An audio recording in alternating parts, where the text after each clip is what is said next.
இன்னமுறம் துதியோ சில்லடியே மின்னங்கமே போதருகின்றேன் வல்லையும் கட்டுரைகள் பண்டேயும் பாயிலும் அல்லீர்கள் நீங்களே நானேதானாயிடுக வல்லை நீ போதாய் உனக்கென்ன மேலுடையை எல்லாரும் போர்ந்தாரோ போர்ந்தால் போன்றெண்ணிக்குள் வல்லானை கொன்றானை மாற்றாரை மாற்றணிக்க வல்லானை ஆயனை பாடேனோ நம்பாவாய்.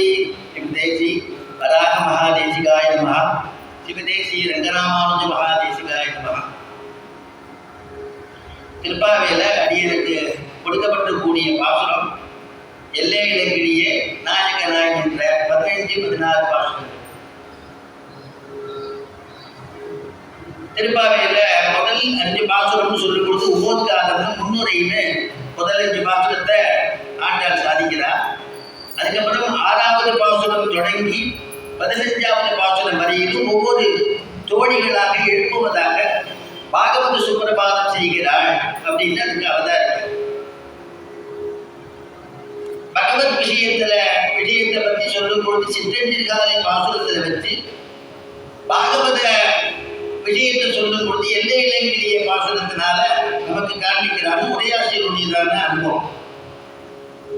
இதுல உயர்ந்ததான விஷயம் என்னன்னா, நம்முடைய உரையாசிரியர்கள் கொண்டாடும் பொழுது திருப்பாவையில் திருப்பாவை அப்படின்னு சொல்லக்கூடிய ஒரு உயர்ந்ததான பாசுரம்.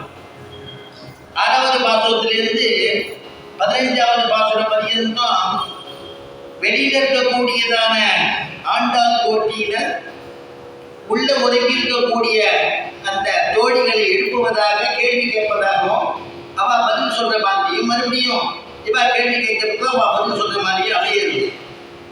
அது உதயாசியுடைய அனுபவம்.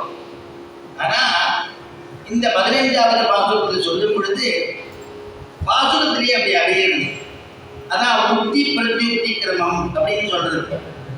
அதனால எல்லே இலங்கிலேயே அப்படின்னா எல்லே இலங்கிலேயே இன்னும் நீ தூங்கிட்டு இருக்கியான்னு வழியில் இருக்கக்கூடிய ஆண்டாள் ஓட்டி கேட்கிறா. ஆண்டாள் கேட்கிறா, உள்ள இருக்கிறவன் சொல்றா, ஒரு எல்லை இலங்கிலேயே இன்னும் உறங்குதியோன்னு ஒரு சொல்லு பேச்சு பேசாத சொல்லென் நடையே சில்லென் நடையே நீ நங்கை மீன் போதவிக்கின்றேன் நானே வரேன். நீ பேச்சில கெட்டிக்காரியாச்சு வல்லை முன் கட்டளைகள் பட்டேயும் வாயிலும் அப்படின்னு வெளியில் இருக்கக்கூடிய ஆண்டாள். உடனே உள்ள இருக்கிறவன் சொல்றா,